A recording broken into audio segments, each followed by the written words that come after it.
नमस्कार, जय श्री राम, राधे राधे। कैसे हैं आप लोग? आई होप आप लोग बहुत अच्छे होंगे और आप लोगों की सभी की बहुत अच्छे होने की मैं ईश्वर से कामना करती हूँ। मैं भी बहुत अच्छी हूँ। और आइए करते हैं थोड़ी सी बातें क्योंकि जो बातें हम यहाँ पे करते हैं वो लाइव में नहीं हो पाती हैं। तो लाइव में बस कमेंट आते हैं सबके, तो कमेंट पढ़ने पड़ते हैं। यहाँ पे तो मैं अपनी बात रख सकती हूँ। तो करते हैं कुछ ऐसी बातें, भगोड़ी से रिलेटेड बातें। गाइस, आज कुछ ऐसे मैसेज आए लोगों के कि मतलब जवाब देना, मैं समझती हूँ कि उनके जवाब देने चाहिए। बहुत सारे लोग ऐसे मैसेज करते हैं कि दीदी जो है हमें नहीं लगता है कि भगोड़ी जाएगी, क्या मोमिन सर काम कर रहे हैं, क्या सचमुच में हमारी सरकार इसको भेजेगी नहीं भेजेगी। बहुत सारे ऐसे क्वेश्चंस आते हैं।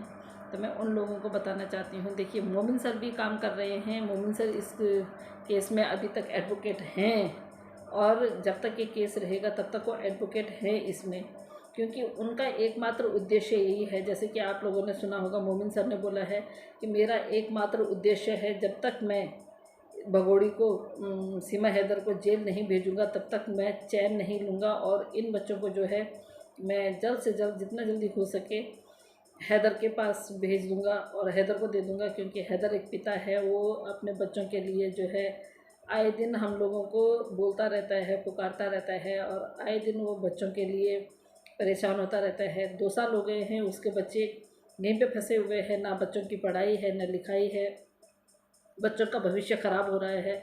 जिस तरह से आप देख रहे हैं कि ये 2 टके की औरत झूठ झूठ बोलती है कि मेरे बच्चे पढ़ाई लिखाई कर रहे हैं, जबकि कोई पढ़ाई लिखाई नहीं कर रहे हैं। स्कूल कौन उनको इस स्कूल में एडमिशन देगा? आप ये बताइए कि उनके पास जब उनकी कोई आइडेंटिटी नहीं है, कोई कागज़ नहीं है, कोई बर्थ सर्टिफिकेट नहीं है, कुछ भी नहीं है, शनाख्ती कार्ड नहीं है। शनाख्ती कार्ड पाकिस्तान में उसको बोलते हैं जो हमारा आधार कार्ड होता है, वो आधार कार्ड नहीं है। जो हैं भी तो उसमें वो भी सही नहीं है, क्योंकि जब ये महिला पाकिस्तान से यहाँ आई तो तब इसने अपने अपने खुद के, आप ये लगाइए कि अपने खुद के इसने 4 आइडेंटिटी हैं इसके पास। चारों आइडेंटिटी में इसके अलग अलग बर्थ है। किसी में 2022 है, किसी में पता नहीं अलग अलग लिखा रखा है। तो आप ये लगाइए कि 2022 में अगर ये महिला पैदा हुई, 2014 में इसकी उससे क्या बोलते हैं हैदर से शादी हुई, तो आप ये लगाइए 2017 में ये माँ बन गई, तो ये कितने साल की थी? और उस तरह से ये बोलती है कि मैं अभी 28 साल की हूँ, मैं 29वां मेरे को लगा है। तो क्या आप लोगों को ऐसा लगता है कि 28 और 29 साल में ये 4 बच्चों की माँ बन गई है? पता नहीं क्या वो बोलती है। जिस तरह इसने अपने जो 4 आइडेंटिटी है, इसकी चारों आइडेंटिटी गलत बना रखी है, इसी तरह इसने बच्चों की भी आइडेंटिटी गलत बना रखी है। बच्चों की भी कोई भी आइडेंटिटी जो है वो सही नहीं है। तो बच्चों की आइडेंटिटी खैर ये क्या ही बनाती, इसने जब अपनी आइडेंटिटी नहीं बनाई है। तो गाइस, मैं आप लोगों को बता दूं, जो लोग ये पूछते हैं, जिन लोगों को ये जानना ज़रूरी है और जो 2 साल से इस केस में लगे हुए हैं हमारे साथ में, चाहे वो कमेंट्स में लगे हुए हैं, चाहे वो हमारा साथ वैसे देते हैं, चाहे वो लाइव में आते हैं, चाहे नहीं आते हैं, पर इस केस से कैसे न कैसे जुड़े हुए हैं। इवन आउट ऑफ कंट्रीज से भी लोग हमारे साथ जुड़े हुए हैं, जो पर्सनल पे हमारे साथ हैं और पर्सनल पे जो है हमें मैसेज करके पूछते हैं कि अब बेटा इस केस में क्या हुआ, मैम इस केस में क्या हुआ, सरिता जी इस केस में क्या हुआ। तो उन लोगों को बताना भी मेरा फ़र्ज़ है कि इस केस में जो हो रहा है बहुत अच्छा हो रहा है। अब सरकार के हाथों में है। जब से ये 22 तारीख का जो इंसिडेंट हुआ है, उसके बाद ये जो वॉर हुई है, वॉर होने के बाद जो इसकी जो इन्फॉर्मेशन है वो सरकार के पास चली गई है और अभी काम हो रहा है। जिस तरह से कि अभी हमारी गृह मंत्रालय है वो भी इसमें इन्वॉल्व हो गई हैं। बहुत सारे हमारे जो वोकलाज हैं, जो अच्छे अच्छे अच्छे जो लोग हैं, जो इस चाहते हैं कि ये महिला जो है यहाँ से चली जाए।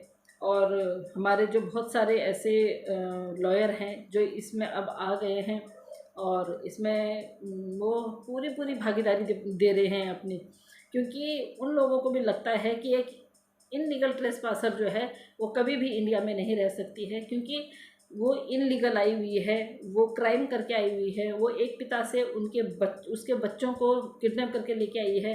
देखिए, जब मैं पहले भी बता चुकी हूँ और अभी भी बता रही हूँ, जब किसी कोई भी पेरेंट्स में से दोनों दोनों पेरेंट्स में से एक पेरेंट्स अगर अपने साथी से छुपा के बच्चों को बहुत दिन तक कहीं ले जाते हैं या कहीं इधर उधर ले जाते हैं, तो उसको वो किडनैपिंग के उसमें आता है। तो ये महिला जो है अपने हस्बैंड से बिना बोले इन बच्चों को यहाँ हिंदुस्तान में ले आई। और जिस तरह आप लोगों को पता है कि ये पाकिस्तान से दुबई से नेपाल और नेपाल से इनलीगल हिंदुस्तान में घुस गई। जब इसको पूछा गया कि भाई आप कैसे आई हो, तो ये बोलती है कि मैं गलती से आ गई। तो उस टाइम पे इसकी गलती हुई, जैसे ही इसका वो करवाया बेल करवाई, तो वैसे ही ये हो गई है मीना फैमिली की बहू। तो इन लोगों ने बहुत सारे ऐसे मतलब एपी सिंह जी ने इनको बहुत मतलब सर में चढ़ा रखा है। एपी सिंह जी इनका साथ दे रहे हैं, एपी सिंह जी इनको सिखा रहे हैं। जैसे कि आप लोगों ने देखा होगा कि एक वीडियो ऐसी भी चली थी एपी सिंह जी की कि एक घर में ये बता रहे थे उसको कि आपको एटीएस पूछेगी तो इस तरह बोलना है, आपको पुलिस वाले पूछेंगे तो ऐसा बोलना है। मतलब उनको सिखा रहे हैं, आप चूड़ी पहन के रखो, बिछुआ पहन के रखो, क्योंकि जब इनकी शादी हुई नहीं है तो फेक शादी दिखाने से क्या मतलब है। तो उन बच्चों का जो है भविष्य ख़राब हो रहा है, 4 बच्चों का भविष्य ख़राब हो रहा है। हम तो ये चाहते हैं कि वो बच्चे यहाँ से डिपोर्ट होकर अपने मुल्क चले जाएं, क्योंकि उनका यहाँ पे कोई मुस्तकबिल नहीं है। क्योंकि उन बच्चों का भविष्य क्यों ख़राब करें, इस 2 टके की औरत की वजह से उन बच्चों का भविष्य क्यों ख़राब करें। तो हम तो यही चाहेंगे अपनी सरकार से, अपनी अदालतों से यही रिक्वेस्ट करते हैं कि प्लीज़ उन बच्चों को भेज दीजिए, उन बच्चों को डिपोर्ट कर दीजिए। उन बच्चों का कोई कसूर नहीं है, उन पे कोई क्राइम भी नहीं बनता है। तो उन बच्चों को उनके मुल्क भेज दिया जाए ताकि वो अपने पिता के पास जा सकें, अपने रिश्तेदारों के पास जा सकें और उनकी आगे जो पढ़ाई लिखाई है वो कंटिन्यू हो सके। क्योंकि बच्चों के 2 साल ऑलरेडी ख़राब हो चुके हैं। 2022 में भी बच्चों का 1 साल ख़राब हुआ था। 2022, 23, 24 और 25 आप ही लगा लिए, 3-4 साल उनके ख़राब हो गए हैं। तो हम ये चाहते हैं कि वो बच्चे अपने मुल्क चले जाएं, अपने मुल्क में वो जैसे रहें, जिस भी कंडीशन में रहें, वो उनके पिता की रिस्पॉन्सिबिलिटी है। क्योंकि यहाँ पे रह के देखिए, वो ना उनको हम रख सकते हैं ज़बरदस्ती। जब तक वो 18 साल के होते हैं तब तक हम उन बच्चों को यहाँ नहीं रख सकते हैं, क्योंकि उन बच्चों का यहाँ पे कोई वो नहीं है, भविष्य नहीं है। ना तो उनके पास कोई ऐसी आइडेंटिटी है, ना कोई उनके पास ऐसी कोई वो है कि जिसके आधार पे वो यहाँ पे पढ़ लिख सके। पढ़ाई लिखाई तो वो बिल्कुल ही नहीं कर सकते हैं। अगर बाय द वे वो पढ़ते भी हैं, ट्यूशन पढ़ते हैं, तो वो पढ़ाई लिखाई उनकी कोई काम नहीं आएगी। जिस तरह से एपी सिंह जी बोलते हैं कि मैं एक को वकील बनाऊंगा, एक को डॉक्टर बनाऊंगा, एक को मैं पुलिस बनाऊंगा, एक को मैं क्या क्या बनाऊंगा, पता नहीं किस तरह से। क्योंकि उन बच्चों की पढ़ाई लिखाई हो नहीं रही है, उन बच्चों के कोई भी यहाँ पे ऐसी आइडेंटिटी नहीं है जिसके आधार पे वो उनको स्कूल में एडमिशन मिले। और एडमिशन क्यों मिलेगा, क्योंकि वो लोग जो हैं अपनी माँ के साथ में गलती से यहाँ आ गए हैं। उनकी माँ जो है इनलीगल आई हुई है और इनलीगल आके वो बच्चों को अपने ढाल बना के लेके आई है। क्योंकि आप लोग अगर जो लोग इसको फॉलो कर रहे होंगे, इस केस को लोग देख ही रहे होंगे कि किस तरह से वो बच्चों को ढाल बना के लेके आई। अगर ऐसा होता है, ये माँ अगर जैसे बोलती है कि बच्चे मेरी जान हैं, बच्चों के बगैर मैं नहीं रह सकती हूँ, तो इस महिला के बच्चे तब कहाँ चले गए थे जब ये पहली बार जो है पाकिस्तान से और वहाँ आई थी नेपाल में आई थी। ये 7-8 दिन के लिए अकेली आई थी, जो कि जहाँ पे सचिन भी गया था, सचिन के साथ में ये 7-8 दिन 8-10 दिन पता नहीं कितने दिन रही। तब कहाँ चली गई थी ये माँ, तब इस माँ का दिल कहाँ चला गया था अपने बच्चों के लिए। तो इस तरह मतलब अच्छा नहीं लगता है झूठ बोलना। और इस तरह ये जो दिखा रही है कि मैं एक बहुत अच्छी माँ हूँ, ये बिल्कुल भी एक अच्छी माँ नहीं है। अगर ये एक अच्छी माँ होती तो शायद ये बोलती कि चलिए कोई बात नहीं, मैं आ गई हूँ। अगर ये बाई दिव्य प्यार में आई होती, तो अगर ये प्यार में आई होती तो ये अकेली आती, बच्चों को वहीं छोड़ देती, ना ही उसका घर वगैरह बेच के आती। तो बहुत सारी ऐसी बातें हैं जो पीछे की बातें हैं, मैं आप लोगों को डेली मैं बताती रहती हूँ, जिन लोगों को नहीं पता। तो इसी वजह से मेरा एक मकसद ये भी है वीडियो बनाने का, कि ताकि मैं आप लोगों को पीछे की बातें बता सकूं। तो ये महिला जो है ये बहुत शातिर है। ये महिला हमारे देश में जब से ये आई है तब से कितने सारे कांड हो गए हैं, और ये इसके जो ये इशारे हैं, इन इशारों से हमें खुद को पता नहीं चलता कि अब आगे क्या करने वाली है। और गाइस जिस तरह से इसने अभी ये क्या बोलते हैं 22 तारीख का जो वो करवाया, कांड करवाया, जिन्होंने जो धर्म पूछ के हमारे जो हिंदू भाई मारे गए, वहाँ पे शहीद हो गए, उसके बाद ये वॉर हुई, और अब इसका जो है मोदी जी, योगी जी, मुझे क्लीन चिट दीजिए, मुझे हाँ वहाँ जाना है, राम मंदिर जाना है। तो गाइस जब इसके जो है इसके मन में जो है राम मंदिर के लिए ये आई हुई है, बहुत बड़ा कांड होने वाला है। तो आप लोगों से निवेदन करती हूँ जी, जो भी लोग आवाज़ उठा सकते हैं तो प्लीज़ आवाज़ उठाइए कि सीमा हैदर को यहाँ से भेज दीजिए, क्योंकि सीमा हैदर यहाँ रहेगी तो बहुत बड़ा कांड होने वाला है। पता नहीं ये क्या क्या करेगी। और जिस तरह से हमने सुना है कि इसने अभी भोलेनाथ का एक भजन गाया है, तो हो सकता है कि अभी अगले महीने जो है हमारे जून जुलाई में हमारे जो वो आ रहे हैं क्या बोलते हैं सावन के व्रत आ रहे हैं, कहीं इसका इतना बड़ा करने का वो उद्देश्य ना हो कि हमारे किसी और मंदिर को ये नुकसान पहुंचाए, क्षति पहुंचाए।